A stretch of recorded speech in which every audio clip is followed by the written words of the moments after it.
Blue Lock Chapter 351 just dropped. I don't even want to waste any time. We're just gonna get straight into it. We opened up with Bunny and Kaiser, two people we have not seen in a very long time. Kind of like me.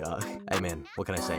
Life happened. But Kaiser defeated Korea 4-1, and one of those goals was allegedly a hat trick. Meanwhile, we got Bunny here, 5-2 against Qatar, and he's not even breaking a sweat. He's putting Kaiser to shame here, man. Kaiser got the whole vein popping. Bunny just has a scar. And then, of course, we got the end of round 2, all the group rankings. I'm not going to go through really all of this. Now that each team has had 2 matches, the next match will be the last of the group league. And Blue Lock Japan is currently in 3rd. Only the top 2 teams will advance to the knockout tournament. France has 2 successive victories, so they're already set to move on. That leaves 1 more ticket for Group A. So it seems like Japan is in no position to tie here, and they just have to win. Japan's destiny will be decided in a match against soccer's homeland, England. The winner of this crucial match will move ahead. And we see Isagi in his bath just watching that shit on a, I don't know what kind of monitor that is. Is that like connected to the wall? Is that like a tablet he has? What is that? But you won't be the one left out, Yoichi Isagi. And Isagi's remembering Ego and what he said in the locker room. The one who's out is Rin Itoshi.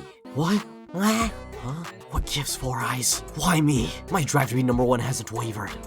Hey! Saki and that Kansai loser were the ones who lost their nerve. And Rin is heated, man. He stood up, got the vein popping. Aiku tried to come in. Yeah, you're not wrong. But the team can't be renewed with you around. Huh? Yoichi Isagi and Rin Itoshi. There's no denying that Blue Lock thrived up until now with you two at its center. But it was a symbiotic relationship that only worked while you both continued to evolve. During the match with France, when Yoichi Isagi stagnated, you lost your options and stagnated with him. Then when Isagi regained his shine, you recovered too. Basically, right now you're too influenced by Yoichi Isagi's ego. That's the brittle playstyle you showed out there, and that's why you're out. Take another look at yourself and decide if that ego befits the world's best striker. And Ego just talking down on Rin. Henri looking mad as hell, pouting at him. You know, backing up her man, I guess. You know, whatever, man. She's my queen. She can do no wrong. But this must have hit Rin so deeply because they got him in the yoga room meditating and he's mumbling to himself. Crush, kill, crush, kill, crush. But Isagi walks in with his own yoga mat and he sits down. He starts doing his stretches and Rin looks a bit annoyed. What? That's my line. You don't normally do yoga and meditate in here, right? So what? I just felt like it. Huh? Get lost. Nah, you're just too self-conscious. Huh? Piss off, you creep. Drop dead. Aren't you frustrated after all that stuff Ego-san said? Huh? I'm so frustrated I could die. I mean, I thought I'd evolved in my own way during that match. I can't deny that Hugo's plays and mindset rattled me and I lost sight of my own ego. But after that, I rediscovered the essence of my ego and leveraged it in a battle of luck. You sensed that in me, which explains how that last shot went down. We both ended up missing, but we were both doing what we could to be the world's best egotist. But we lost. That's why we're in this mess. Don't just look at the results. We were so close to a draw. I think the main reason we lost is because you and I couldn't produce a chemical reaction. I didn't expect you to stick out your tongue again. Are you giving me shit? No, I mean it. I came to talk because I want to know more about your ego's trigger. I thought it might help me see your ego in a new light so we can get stronger. And Rin is actually kind of engaging with this. To beat the guys more amazing than me, I want to fight and risk my life to destroy them. To use Ego's words, that's the compass of my Ego's playstyle. Gotcha.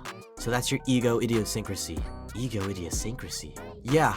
If I were to combine what I realized in that match with Ego-san's theory, it occurred to me that the playstyles of people's hearts all have their own ego idiosyncrasies. For example, in my case, being a second best learner who wants to beat the #1 is my playstyle. That means my ego idiosyncrasy is the rebel. You want to risk your life to destroy opponents, so you're a destroyer. Bacha wants to be a free monster, so he's a hedonist. Then that blonde antenna freak is a pervert? Yeah, exactly. And yo, wait a minute, Rin and Isagi getting along? Why am I kind of fucking with this? People all live with their own ego playstyles like that. But sometimes things happen which are like magical spells you can't cast on your own. So I think chemical reactions require a harmonious connection of playstyles between egos. And we see a bunch of activities where allegedly egos are involved. You know, maybe these 3 on the right I can sort of get. What does eating with your friends and drinking have to do with chemical reactions and having ego? I bet Kinesho does have an explanation for it. Well, I'm still not sure how to make it happen, but I came here to tell you so we can make a new chemical reaction. First I get benched, then you come to give me a hint. From where I'm standing, you're no rebel. You're a demon lord. Rin, please stop talking. Gee, thanks. Basically, what I want to say is, for me to become the world's best striker, I need your larger-than-life ego, Rin. Huh, so you can devour me? I'm not even on the starting lineup anymore. You'll get your chance. I'll make one for you, in the match against England. Wait, what'd that mean?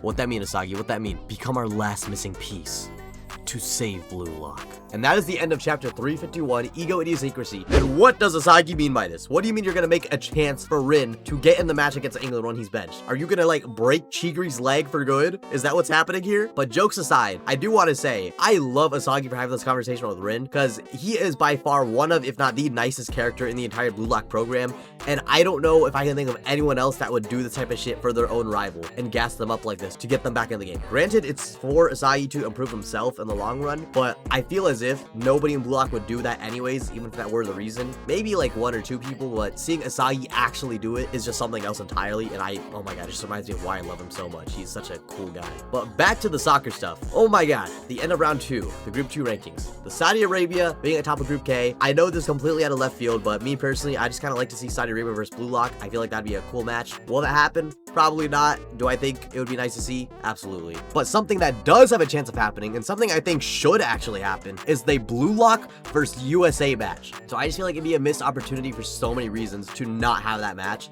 and I feel like it is gonna happen. Hearing Isagi saying that he's going to get Rin back in and they're both going to be productive and both actually do something, it makes me super excited for this England match, because this is something that I've been thinking for a very long time. I think this is the match that has always had the most potential out of any of the group stage matches, not only because it is the last one, but because now it is literally life or death. They have to win or lose, and I feel like with everything that's been set up in this arc, it's very obvious that Japan is going to win this match. It doesn't really make sense for them not to, and they will progress in the World Cup. So it's not really going to be about whether Japan is going to win or lose this match. It's really going to be about the journey of how they got there, and I think in that sense, Kenichiro really has the opportunity to do something special here with how he portrays the events of this match. I really hope it's longer than both the Nigeria and France match, maybe even NEL sized, who knows, but I think so much can happen here, and I'm really excited to see how it all plays out. But yeah, that's all I have for this week's chapter. Remember, if you enjoyed the video, to comment, like, and subscribe, because it'd mean the world to me, especially since most of you don't. But until the next video, I'll see ya. Peace!